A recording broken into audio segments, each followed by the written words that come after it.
Hey, good morning, Eastern Oregon, and welcome to this July 15th version of AM Live on EOA, your connection to Eastern Oregon. All of our content is available at EOA.network. That takes you to a link tree where you can find all of the locations of our media outlets. We're really glad that you're here. Here in just a little bit, we are going to have Union County Commissioner Matt Scarfo will be with us. So, how are you? Morning. Good morning. Yeah, second Monday. Yeah. We're live. Yeah. Man, it's been hot. Yeah. It's a little bit too hot. Yeah. I like it hot, but not like walk outside and sweat instantly hot. No, I have trouble sleeping when it gets too. I mean, when it doesn't cool down, that's when, because we'll open up the windows or something, and yeah.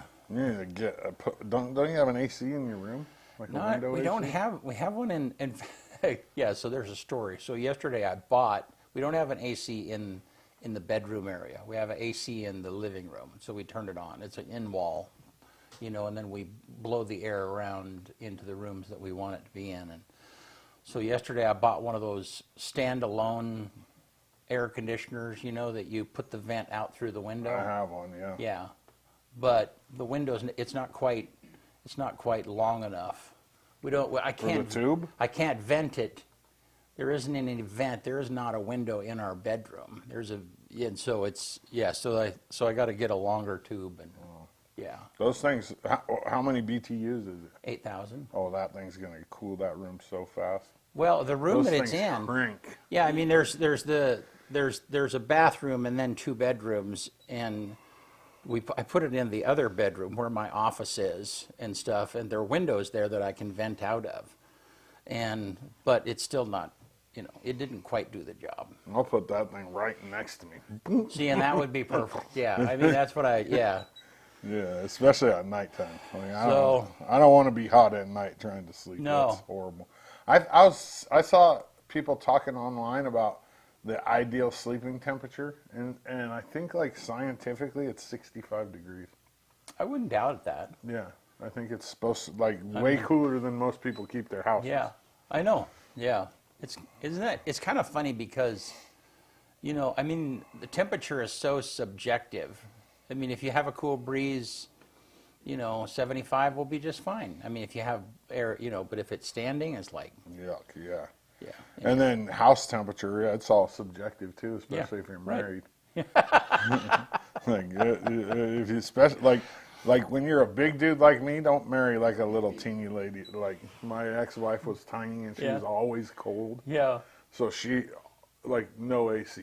Yeah. Like I'd turn it up, she'd turn it down. I'd turn it up, she'd turn it down. Yeah. See, when I would go over and visit Tanya's dad, and he's almost 90, and it's 80 degrees in that place. My grandpa was the same. When you get old, your skin gets thin. Right. It's like, man, I've taken off as many clothes as I can. It's going to get really awkward from here. Yeah. When my grandpa was real old, he'd pull his chair out into the driveway. It'd be 105 degrees outside in the high desert in Southern California. He'd have on a hoodie and sweatpants, and he's just sitting out there in 105 degree in the middle of his chair in the sun, smoking his cigarette and just loving life. And I'm like, Grandpa, it's 105 degrees out here. And he goes, I'm perfect. Like, my goodness. Oh, well, hey, you want to do sports? Let's do it. All right.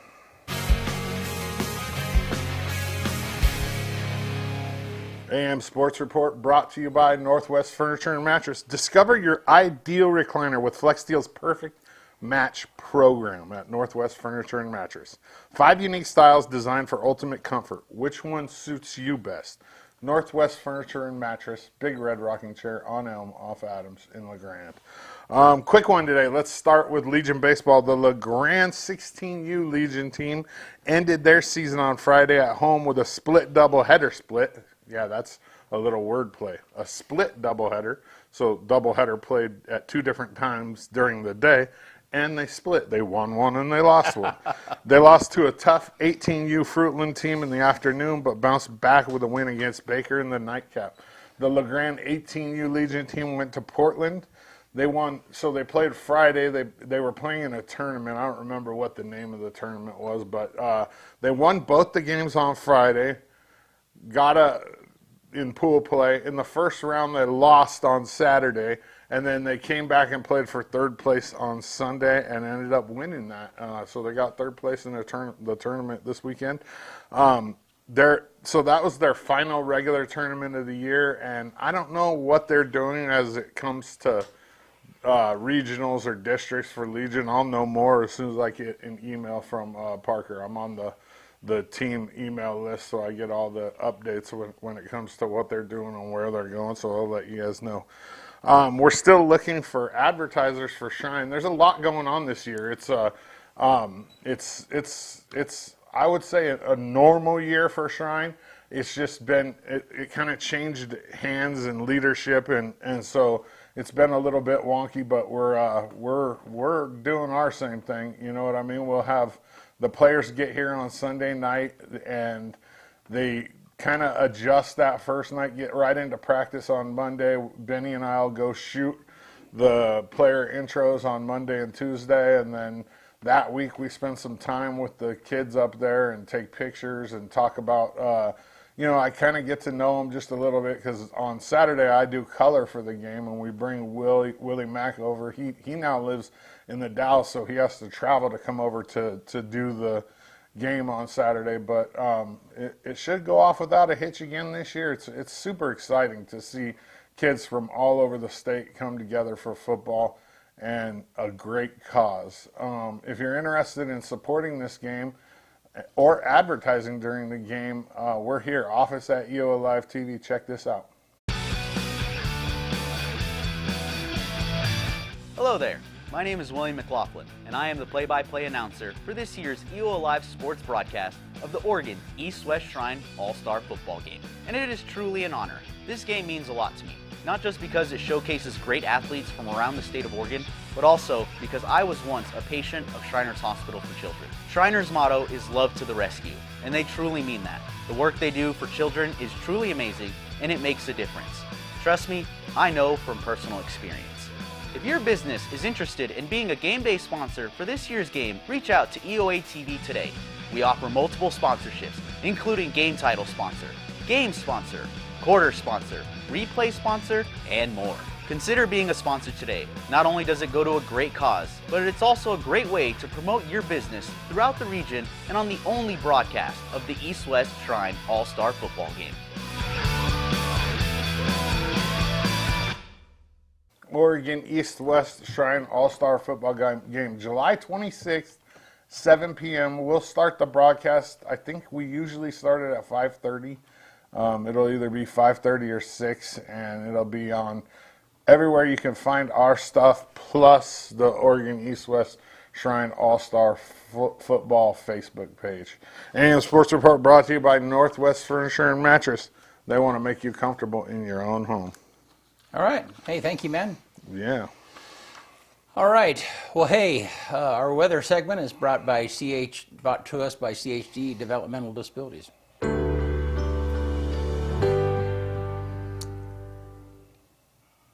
All right. It's pretty out there. It's warm. Let's take a look at that weather graphic. So 82 today, which will be a little bit better. It was warmer than that yesterday, I think. And then, but the rest of the days, it looks like it's 80s, low 90s, and it doesn't look like there's any rain in the foreseeable future. That's good. I can live with that. Yeah, that's the farmers out there. They're like, that is not good. But was it the if first? They have hay down. Yeah. Was it the first shrine when it was so really, really hot? I mean, it's always hot, but I think I think we were sitting on the other side of the field. Yeah, we were under that. Oh my goodness! And the sun was right in your face for the first bit. Yeah, that was pretty miserable. Oh, that was a heater. Oh, I forgot too. Wednesday, 5:30 p.m. live right here on EO Live. Keeping it clear with Cody Bowen. He's going to bring a guest, one of the corrections officers from the jail, with him, and we'll be right here live at 5:30, taking your questions. Sorry. Yeah. Yes, and so, hey, take a look real quick at this video from CHD. I forgot to show you.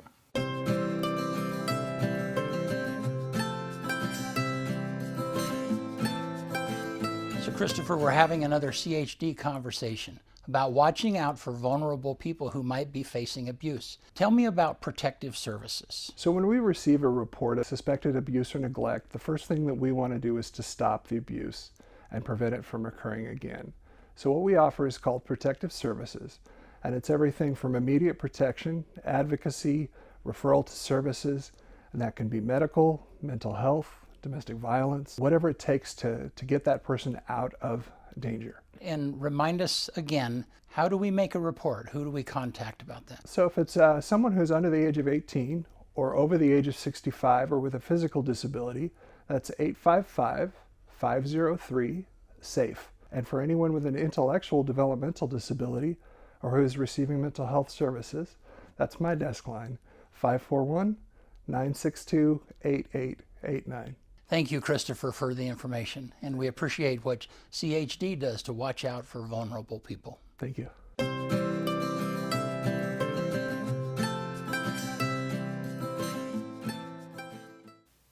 All right, thank you, CHD Developmental Disabilities, for sponsoring our weather segment and for helping give you the information that you're hearing on the AM live show. So, all right.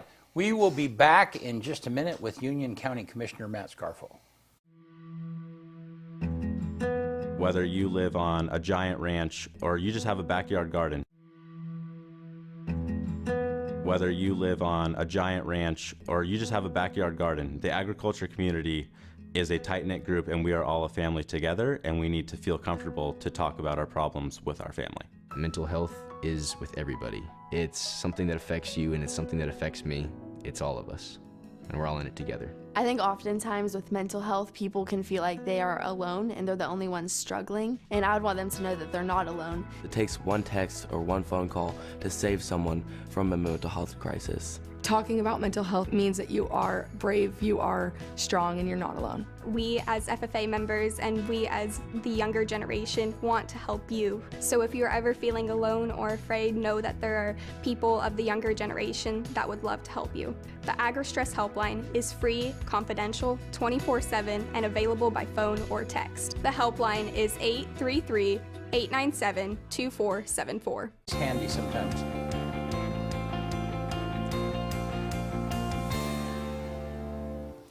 All right, we're back. Commissioner Scarfo. Hey, how are you, man? Well, good morning. How's it going? Good, good. Good. Yeah, Yep. yeah. Yep. I was going to talk a little sports. Do it. Could we just have that big all-star Yeah. deal? We had a lot of people in Oh town. my gosh. It was quite. It was nice. And then OSAA volleyball's coming. Yes. George Mendoza said they're coming. I think he told me that they got that locked in for 5 years now. Oh, really? Yeah, don't. No, next time you have him on. No, I ask do him. know. No, I do know because he called me to see if Rotary could help with volunteers. Oh. Yeah, it's November 7th and 8th, and this is the 1A, 2A volleyball state championship. Yeah, like thousands of people. Yeah. Yeah, fantastic. And it'll be at EOU. I mean, between the gymnasiums of EOU and LHS. Yes. So, yeah. Yeah. The good part about it is 1A, 2A is there's Elgin, Embler, Cove, Union. So if they qualify, it's even better for, you know what I mean, like this area. Well, Union should. They almost win it every year. Yeah. I don't know how they're doing this year, but They're losing some players. I know that. They lost a couple really good seniors, so we'll see. Miller, Odin Miller's daughter. okay. Because I went and took pictures at the All-Star game. Keki puts on an All-Star series for 4A or 6A and below. You have to be second team All-Conference, and you can be nominated by your coach, and then they put together like 4 or 6 teams, and they do an All-Star series up at EOU. And we had a couple Union and Embler girl. So yeah, I mean they're all good players, definitely. Yeah, I just like seeing more and more people coming to our area Absolutely. for these events. And we just did the chamber did the ribbon cutting at the Hampton Inn. Yeah. Holy moly, that place is nice. I haven't been through it. Was it? Yeah. Oh my gosh. Well, we haven't had a new hotel in a while. Right. Yeah. And yeah, it's really nice. Good. Well, and we've needed another hotel for a while. I mean, because I hear in the past I've heard where, because a lot of hotels are now using pricing that is just based upon need. I mean, what do they call that? Dynamic pricing, whatever it might be. Yeah. Yeah, there's some algorithm or something that figures it out. It's awful. I mean, I understand why people do that, but peak times, low times. Yeah. And so, but I mean, I've heard of like people in the past that brought in cars for the car show, and the local hotel room. This is before the Hampton. The local hotel was $250 a night, something like that. It's like that's craziness. Well, then you get if you EOU and stock show are almost always on the same weekend, and so to find a place sometimes here is very, very difficult. Oh, I know a lot of EOU sports parents that just stay over at the casino. Yeah, no, I hear that a lot. Yes, and that's which is unfortunate because that's us losing out on some economy and some TRT funds and stuff. Absolutely. Yeah. Oh, I hear that the college teams, they come over, they eat in Pendleton, and then they drive the rest of the way over here. All the time. Yeah. Right. Yeah. And I heard so I was thinking about it this weekend. We had the drunk party in Pendleton. What's that called? The Whiskey Fest. And then we also had Elgin Stampede on the same weekend. And I was thinking to myself, I'm like, how did Walmart keep up with all their fake cowboy gear?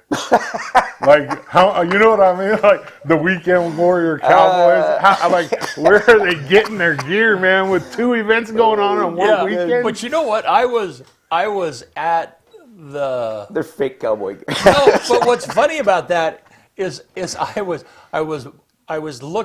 at a hat at the Flying J. Is it Flying J right there? No, at Wild Horse, that, what's that big gas station? That truck stop there, Oh, the Arrowhead. The Arrowhead, thank you, yeah. And a cowboy hat in the Arrowhead was like $40, And I'm like, so a $15 cowboy hat. I mean, it was just funny to me because that's what it's like. This is fake cowboy gear, and they're getting all that money out of it. Well, if you're just going to use it for one time a year, why go buy a Stetson hat and? Well, I know, but still, I'm just saying, $40 is an overpriced hat for.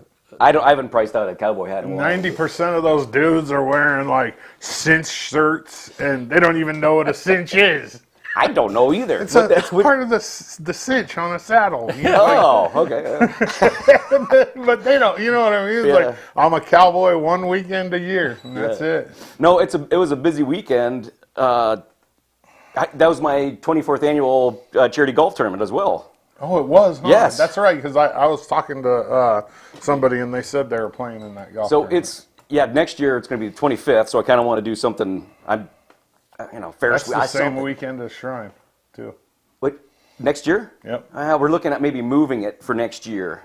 I mean, we had a full field, but having Stampede, Whiskey Fest, and my tournament, it's a lot going on. Yeah. But, yeah. Well, and the Stampede has always been on that weekend, right? I mean, everyone's like, well, they need to change the weekend. No, have Whiskey Fest change it. That's their 5th annual, or I don't even. Well, the 11th. It's their 11th. It's their 11th already. Yeah, and they sold out completely. Oh yeah. Like over 20,000. Well, it's funny when people are you going to go to Whiskey Fest? I'm like, who's playing? They're like, I don't know. Some country guys and Nelly.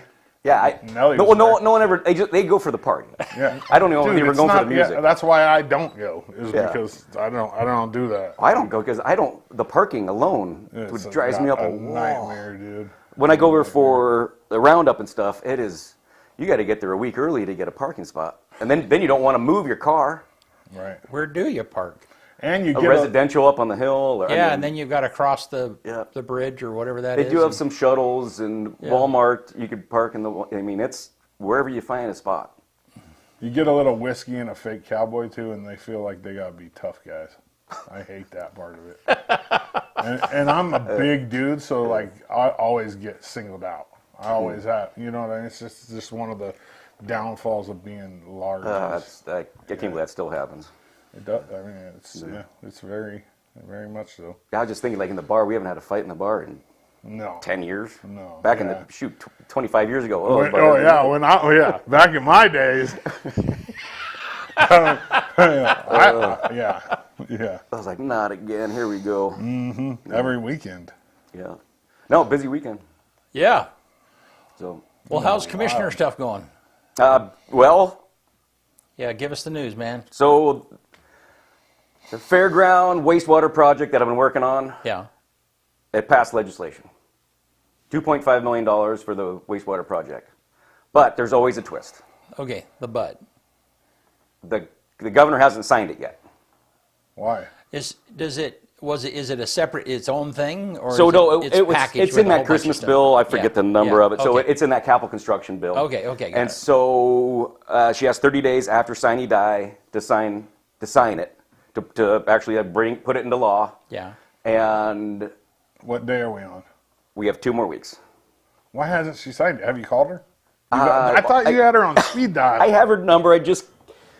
Things are really touchy right now with the ODOT situation, and you guys have been hearing about all the transportation woes, and they just laid off almost 500 people, and they may be doing it again for wintertime. It's not looking good. I just saw that. So give people a little bit. I know what that is, but give them a little bit bigger view of that. Yeah. Of the ODOT. Yes. Yeah. So it's ODOT's on a biannual budget. And they thought they were a $1 billion shortfall, and it being like 700. The numbers have constantly been changing, but there was a huge shortfall this year. And they tried to pass some new tax bill legislation this year that was gas, tires, there was everything. Like 9. It was huge. It's 50. Yeah. And that number keeps changing too. $15 billion over the next 10 years. Okay. And this is supposed to help out the transportation. Well, I think that's. Just me doing my math, $15 billion for 10 years, even $1.5 billion, it's way, way too much for just fixing the ODOT problem. Right. And so legislation could not agree on a way to fund it. I'll just put it like that. So the tax bills didn't pass, and the other ideas that some legislators brought up, they didn't want that either. So we have nothing. So they laid off close to 500 people with ODOT, and the list came out, and we have quite a few here in our district, and they're not going to stripe the fog line, which is very dangerous in my opinion, because these new drive yourself vehicle things, that's what they go. They focus off those things. Yeah. And now we're not going to have a fog line. They're not going to do the chip seal project on Union Highway now. So it's going to affect us. We're going to see it. The thing that worries me the most is the plowing in the winter. Rumors are coming out that even they're going to cut our plows by half, not our plows, but our employees to plow by half. Toll gate may not get plowed. Stuff like that is circulating, and you know how many times it was closed last year. Mm-hmm. Could you imagine it be closed and then not have another way on that side of the hill? It's going to be bad. I did just see that Representative Mark Olins said that a special session may be coming up soon, and I know the governor wanted to do that to get everyone back together and come up with an agreement to be able to get these employees back, and to be able to stay status quo with ODOT. I had something. I just lost it. Shoot. Anyway. Well, so do you think? Yeah. They did vote on a $100 million carryover for the emergency board session that comes up in September. So there is $100 million that's going towards. I think they have e-board quarterly. I think it changes with if it's a regular session or short session, but there is an e-board session coming up in September. $100 million would go a long way for those employees. Okay. So whether they use that to fix the problem, to get us until the next budget cycle, I do not know. Do you think that ODOT, or I could generally, when you have something like this, do they Do you think they pick things not to do just to get people's attention and make them miserable? I don't know. What, can you explain that? What? Well, so in other words, it's like, yeah, we're not going to do. I mean, there's some maintenance things that we could do that we won't do, but it won't affect people's lives. Oh. But we're not going to do the fog lines just because we want people to understand. Are you saying, are they doing this just to say, I'll show you for not voting for this? Are they not doing some of these items just for that purpose? I couldn't tell you. Yeah. The way they picked and right, because I mean, the problem is they, you know, I mean, a year ago, or maybe it was 2 years ago, when they had a shortfall, and they sent out these threatening letters that, hey, we're not going to plow in Eastern Oregon, and then that situation got resolved. I mean, they kind of have, somewhere along the line, they have a pattern of doing those kinds of things. So I don't know why they pick on us a lot for, hey, your snow is going to, good luck with your snow. Right, yeah. But is it vindictive? I don't, yeah. I would hope not. I'd hope that you would look at all Oregonians equally. Yeah. And not just the ones on the east, you know, forget them. Which I'm always, you know, which we're always having that battle over. Right, so yeah. I can see it, but I mean, that's the reason why everyone's doing the Greater Idaho movement, because we're not, you know. Right. First thing they do, it always seems like, let's hurt Eastern Oregon. Yeah. But I do know a lot of people who were laid off in the metro area. Yeah. So, okay. So hopefully they get that figured. That was the one thing that was just kind of, it looked like there was an issue and wasn't resolved. So did you get the feeling that with this bill that, hey, we have a legitimate need to raise some money for this, and so then they just piled in some stuff in there also. Well, those taxes were to fill up the hugest tax. Right. No, I mean, right. And Paul was here, Commissioner Anders was here, and we went through some of those things, and it was like, yeah, it was they were astounding. Yeah. It was a lot of money, a lot of taxes. Yeah. So I mean, this was the first time I saw the Democrat legislators not stay caucus. Right. Yeah. Like they needed 18 votes to pass it, and they had 18 senators, and not all the 18 Democrat senators voted for it. Huh. So I've never seen that before. So it was enough money that even them, it was like, whoa, this is a lot of money. There was, yeah. They could have passed it. Yeah. Through party lines, but it didn't go. Huh. So well, our reasoning may have been that. I don't. Oh. Okay. I was too busy working on the fairground stuff and not making waves on everything else. All right, so let's go. So anyway, so let's go back to the Christmas. She has 2 more weeks to sign. I've talked with the governor's office, not with her. I mean, there's still a chance that she could say, hey, all those capital construction projects, no, let's use it for ODA. I don't know. So, but this is the furthest we've gotten. But she either signs the whole bill or rejects the whole bill.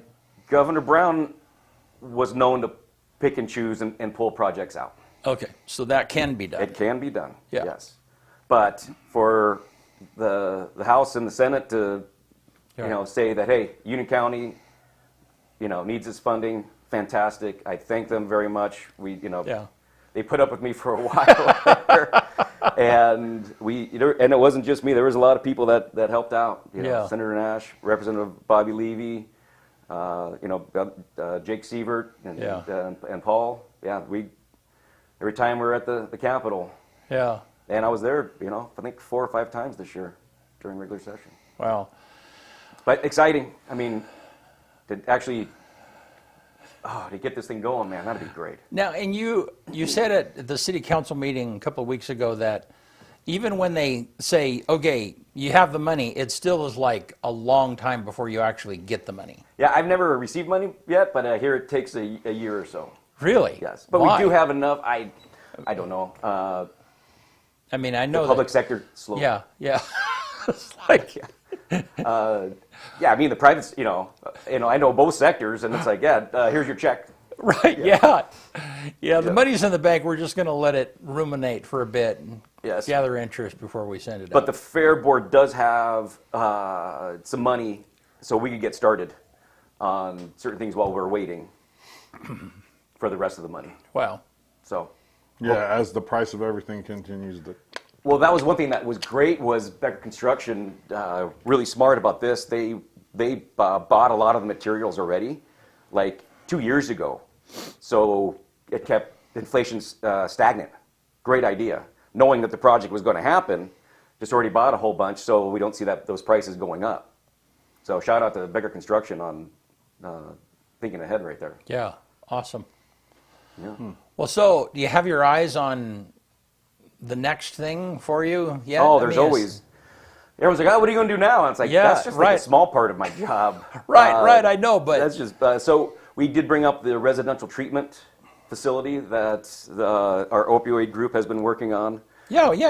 Talk about that a little bit. That's interesting. The governor wanted 90 million. I think she got 65 million for residential treatments across our state, and they're looking for. And she got that from legislation. Yeah, this last session. Okay. Yeah, and no. I think that was a side. No, but didn't that come from the damages against opioid? Yeah, no, that was opioid. That's some funding that the county and the city are receiving from opioid settlement. The funding that she got, I think it was this last session, but there's 65 million, and there's 5 or 6 projects, and we're on the list for a $15 million residential treatment center here, which would help take the burden off our jails and our hospital. So specialized care for people in need, and that's in the works too. That could happen. And that would be an area. I mean, it would be here, but we would be. We don't know yet. Okay. So sometimes that funding, we have to take a close look at the funding. Sometimes it's when they say, "Oh, this is state funding." Now that's a state facility. Then anyone from anywhere can come. Okay. I'd like to see Union County. We have some issues here that I think it'd really benefit from. Yeah. Yeah, and our behavioral health director at CHD, Barb Cedar, has been doing a fantastic job. She's amazing, but she's retiring again. I don't want her to go anywhere. So if we get this project, hopefully she sticks around and helps out with just getting this off the ground. Yeah. Other things, Buffalo Peak, we are going to grind the cart paths down. Because I don't know if you've been out there or not, you almost need to have a mouthpiece in so you don't chip your teeth. We've been talking about that for a few years. Yes, actually. so we're gonna do it. We had some. Make them gravel. I'm sorry? They're going to be gravel now. So I can't wait to see this grinder. We put it out for bid, 3.5 miles. This thing's going to come in, and all that was regurgitated asphalt that was used. I don't know, when we first opened the place 20 years ago.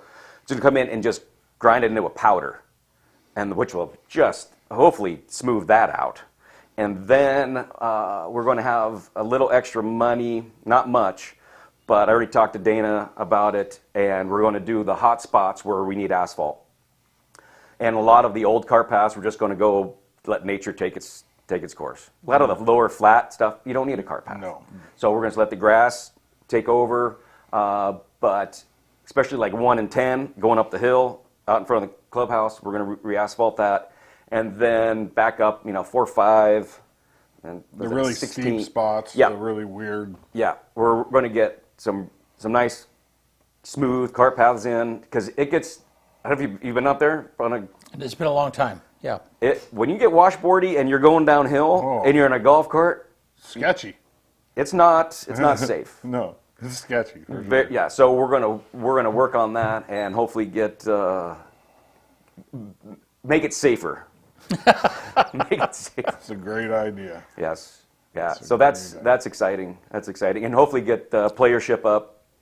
Because when people are just like, "Hey, great course," but my brain just got jostled. Yeah. And I can't think straight. Yeah, we can't have that. We want everyone to have a great experience out there, and play a lot, and because it's beautiful. It is so nice out there. Yeah. Did they? I'll talk to you about it later. Well, Dana did that sand trap. Yeah. Which is crazy. It's almost like the European style. Yeah, great idea. It's a hard bunker to get out of. It took me 2 tries the first time I did it. And it's a short green to have it land on too, so it's going to make it challenging. And it's got red sand in it too. Mm-hmm. Oh, cool. Yeah. Yeah. Well, what else is out there on your list? Just got done with budget season. Yeah. Which is, with legislation and budgets and I don't know how many budgets I got to count. how many I'm a part of, 6, 7, 8, I don't know. Yeah. But the county budget, we went, I don't know if it was because it's my 8th year doing the budget, that I'm just like, man, that was just slick. Well, Shelley Burgess is just amazing. She's got that down pat. But this year, going through it, it was clean, easy. I don't know. I really clicked with the budget this year for some reason. It was awesome. Now you had, where are you at on? I mean, you want to run again? Yeah. Oh, yes. Planning on running again? Yeah.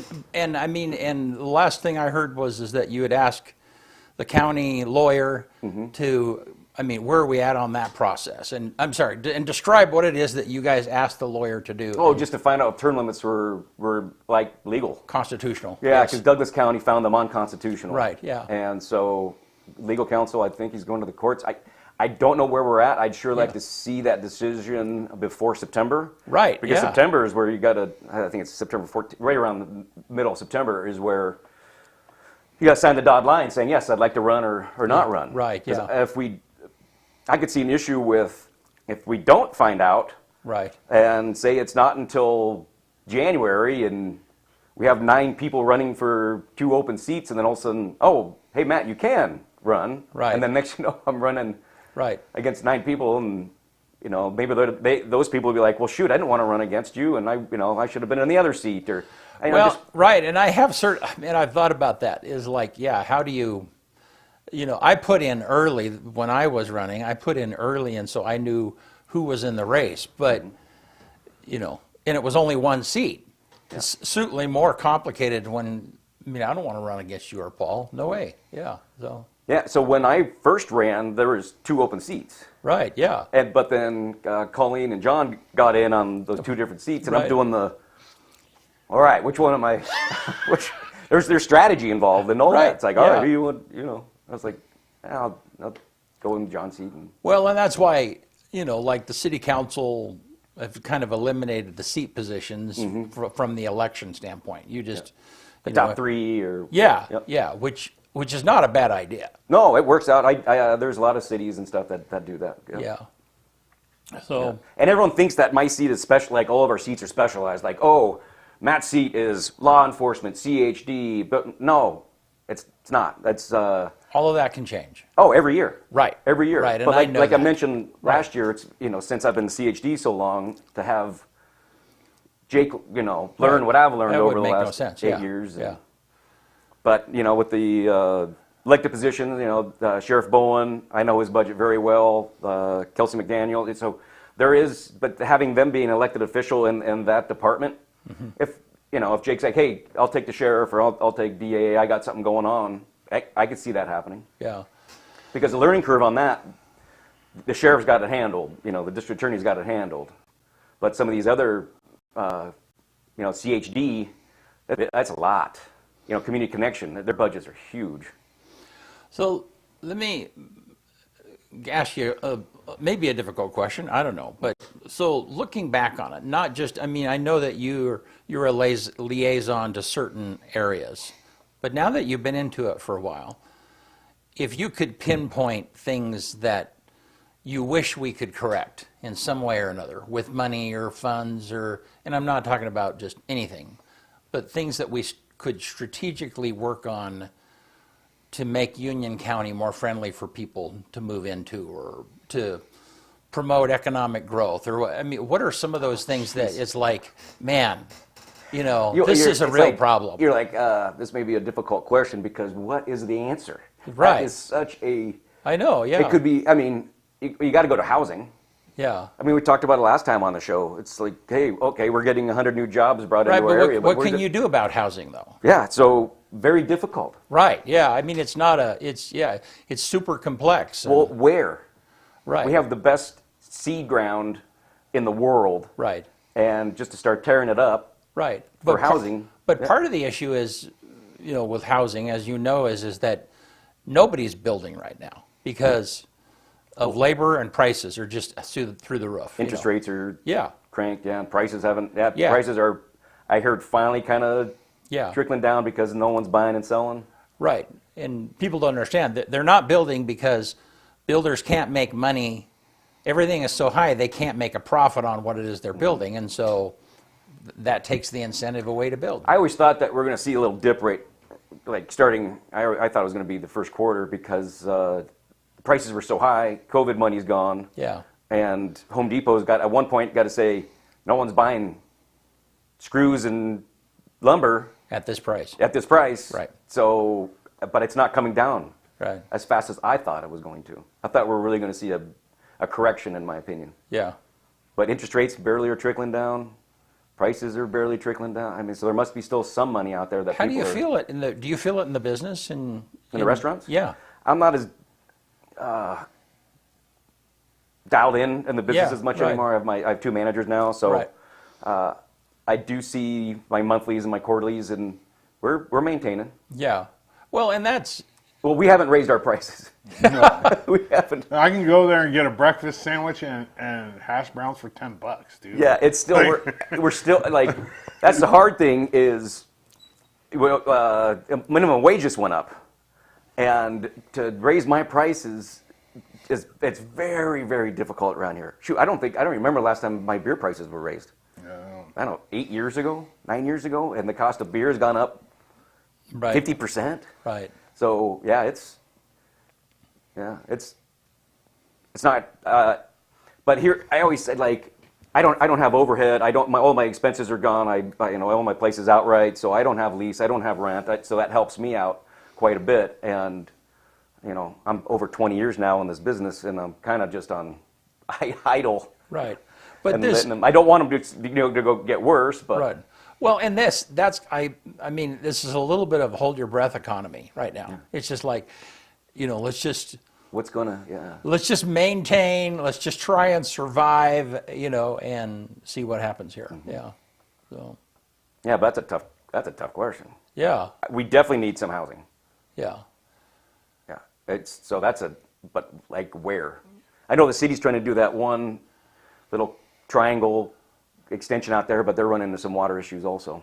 Well, right. I mean, not water issues, but the infrastructure needs to be built. Right. Yeah, and it's that whole thing of like, I think there's land, but the cost to build on it is so high that the profitability is just out, and so it's like, no, we're not going to invest in that.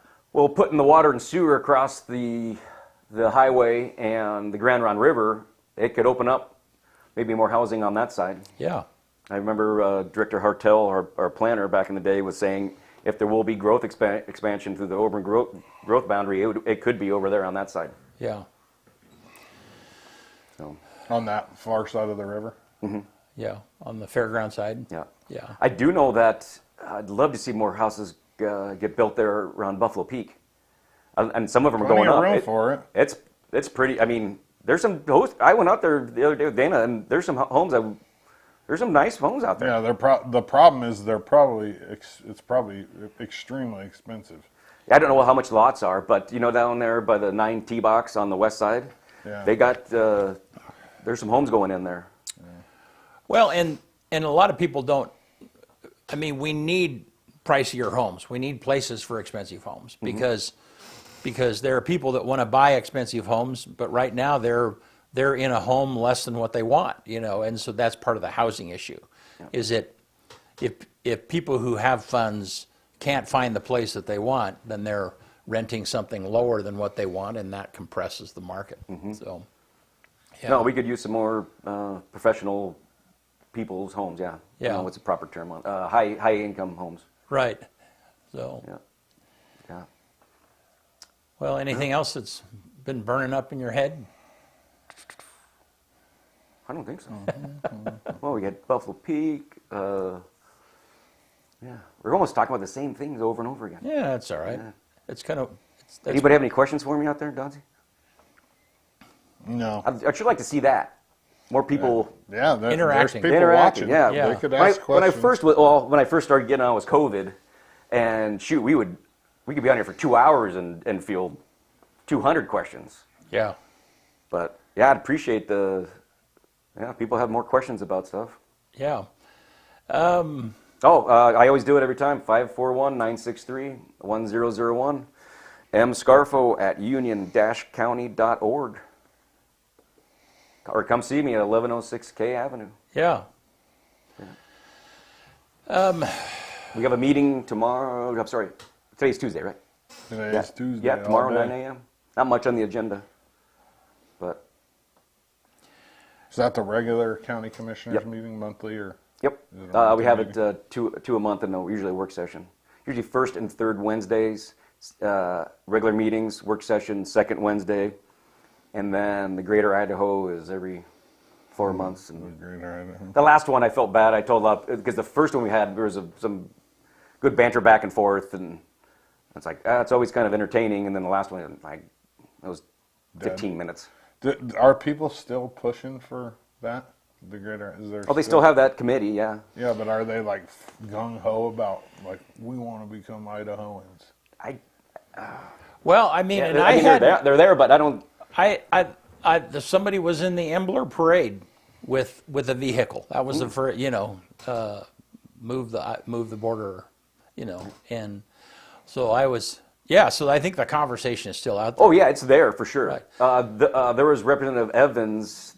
There was a clip on him because he doesn't.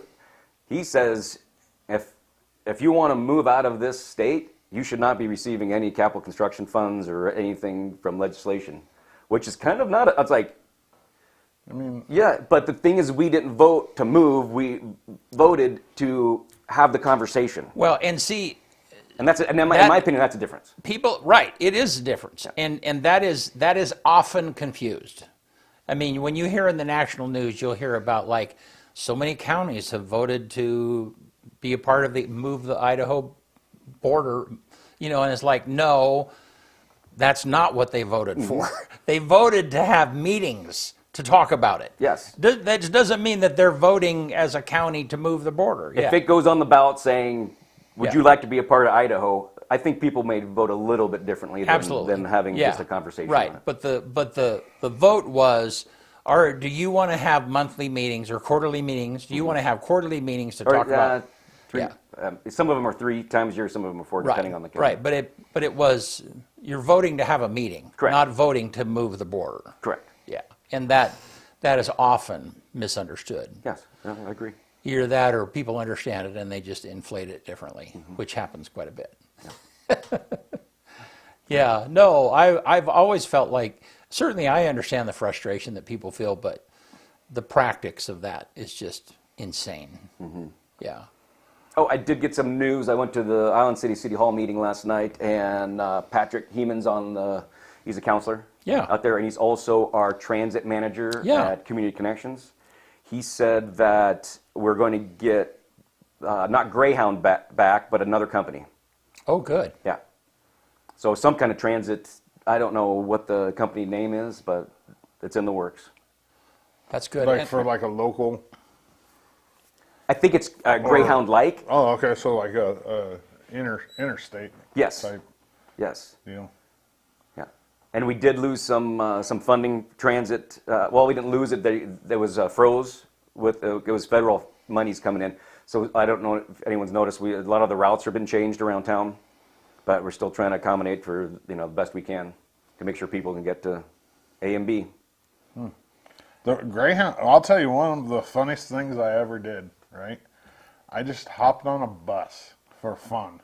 For fun? In La Grande, and rode it to California and back, and just people watched.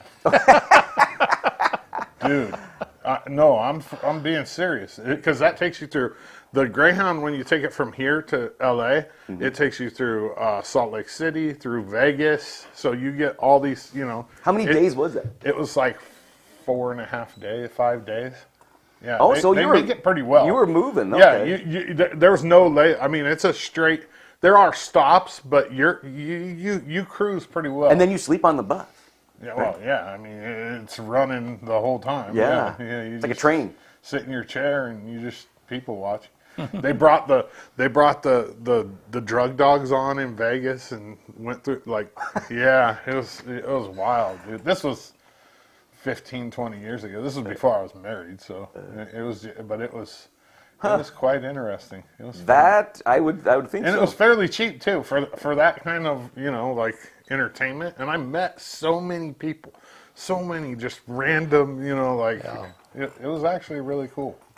I've only been on Greyhound one time. It was in wintertime, and I didn't want someone to go. It was snowing real bad. I'm like, I'll just jump on the Greyhound. Yeah. I'll be there in no time. No. A normal, we'll just say 3.5 hours. No, it was like 7. Yeah. In the snow. And then the dinner stop was in Baker. Oh, yeah. And I'm like, I'm right here. Yeah, I'm you're right like, can we please just get home? We got a flat tire on this trip in Burley, Idaho. Oh, I think you told me about that. Yeah. And the bus stop was a lady's house. Yeah. You just go in and sit in her. It literally was her house. But it was so awesome. It was so fun. It was. Yeah. We're getting it back. That's good. Because I know that is a need. There's a lot of people that say, how am I, Absolutely. It's critical. Or I get to Portland, or I too. get to. I mean, I think we don't have train service here. You have to go to Tri-Cities to hop a train.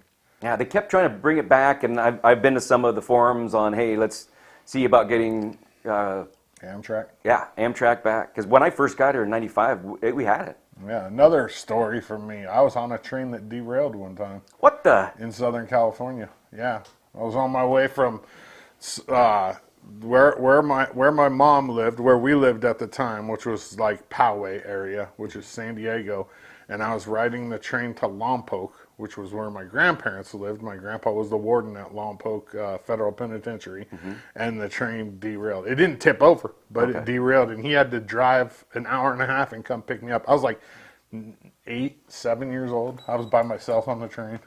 Okay, so yeah, since you were there, because you're not on a seatbelt or anything. No. Trains, you don't. I mean, No, you're probably walking around. There's bar they cars. Got a dinner car. They got all. Yeah, you can move around. So you felt it. We weren't going real fast, and you kind of felt the bumping and everything. But so there's a lot of cars on a train. Like and it wasn't like the actual cars that derailed were a couple cars in front of me.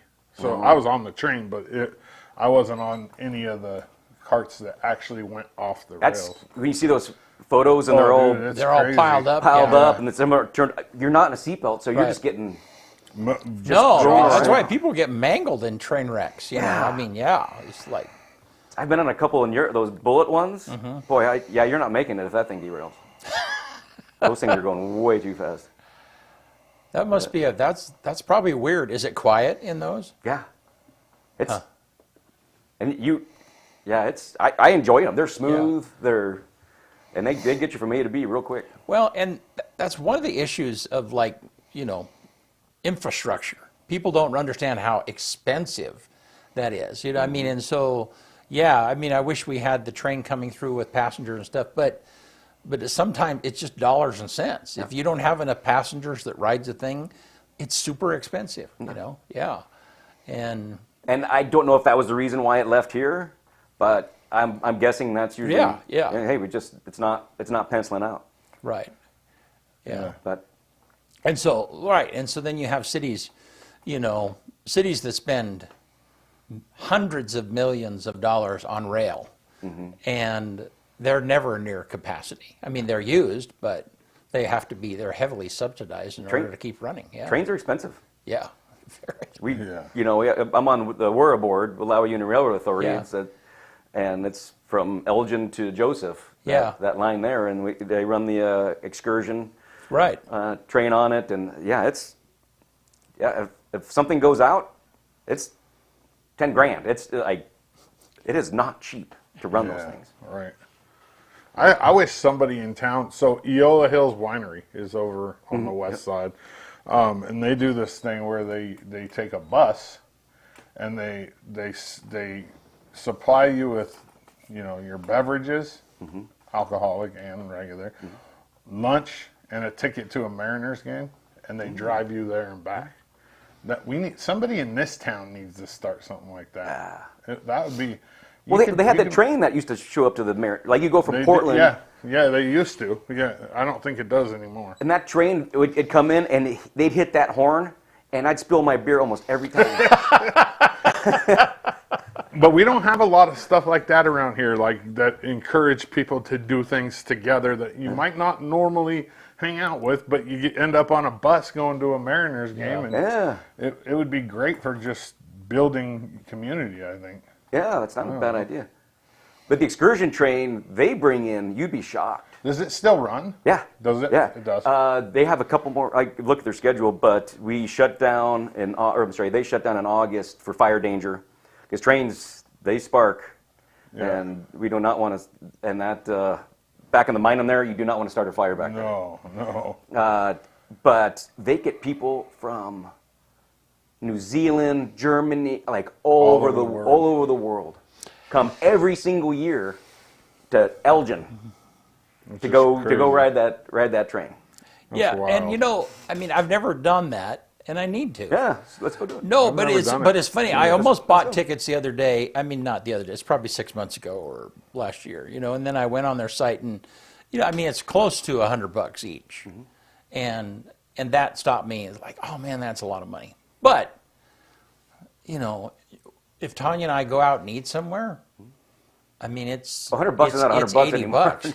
Yeah. So it's like, so it's all an adjustment of. Kyle and I were talking about that the other day. It's like everything's gone up, but you still feel a little weird paying $4 for a donut. It's like, wait a minute, it's a donut, and so it's just hard to get your mind to adjust to traditional things that you used to not pay very much for, and now it seems like it's a lot. I can't imagine being like 90 and paying at one time like 25 cents for a Pepsi, and now going into a store and paying $3 to $5 for it. Yeah, like, could you imagine? Like, well, do you remember?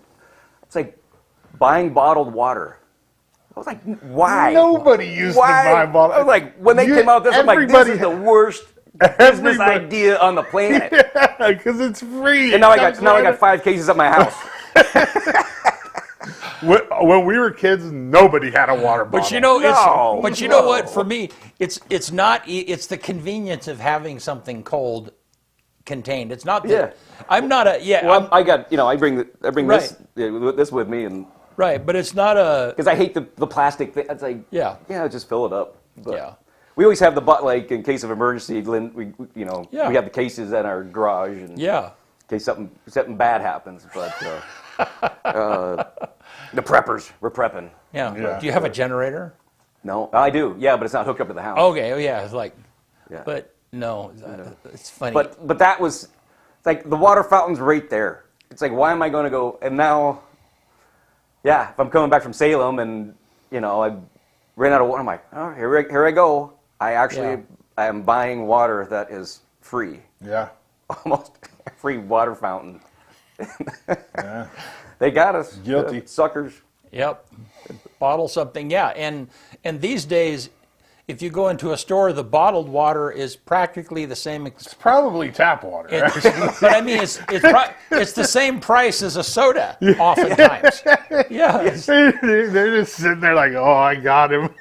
Yeah. Well, the thing is, I hear that their regulations aren't even as strict as like city water. Probably not. I don't know. I don't know these things. It's like, oh, this one tastes better than that one. I still have not figured out what the difference in the flavor is. In my entire life, I've only ever had tap water that tasted bad one time, and that was in Victorville, California. In the middle of the high desert, where my grandparents used to live, in between Victorville and Barstow. You don't drink the tap water there. Like, you don't. I mean, everybody has sparklets, one of those, 5-gallon whatever with the, But that's the only time I've ever had tap water that didn't taste okay. Well, our water here it's not bad. I drink it all the time. That's what this is. I just refill these, man. So down in Phoenix, they have hard water down there, and even when I grew up there, like I'll go back and drink I'd have my parents' faucet or something like that. Actually, my stomach will start hurting. Yeah, that's similar to the high desert down there in California. It's really hard. So my dad's like, don't drink that water. Right. It's all underground. I think that's part of the problem. I don't know. Who knows?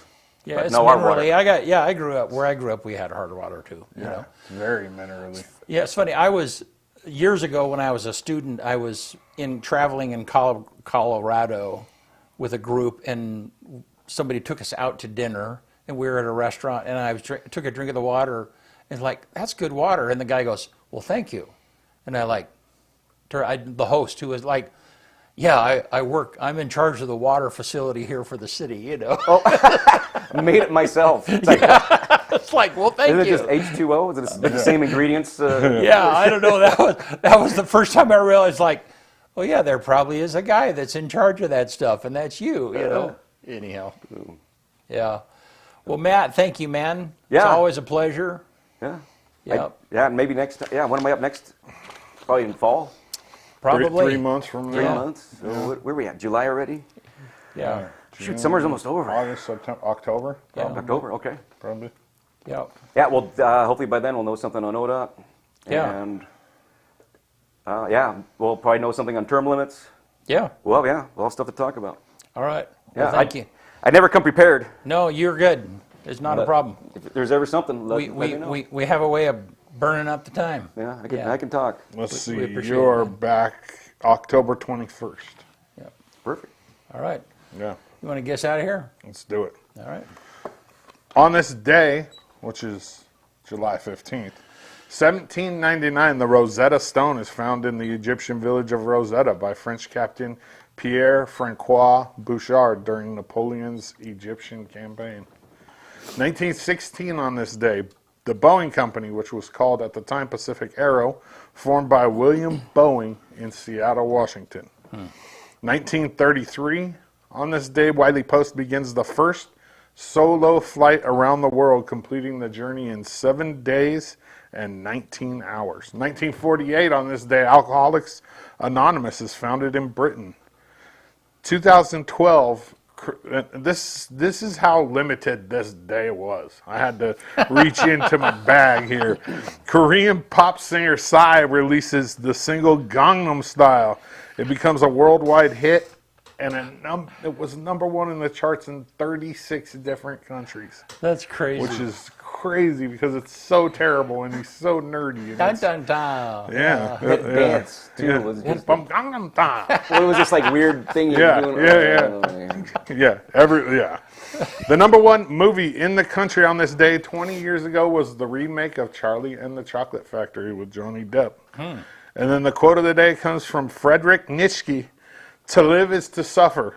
To survive is to find some meaning in the suffering." One more time. To live is to suffer, but to survive is to find some meaning in the suffering. All right. Yeah.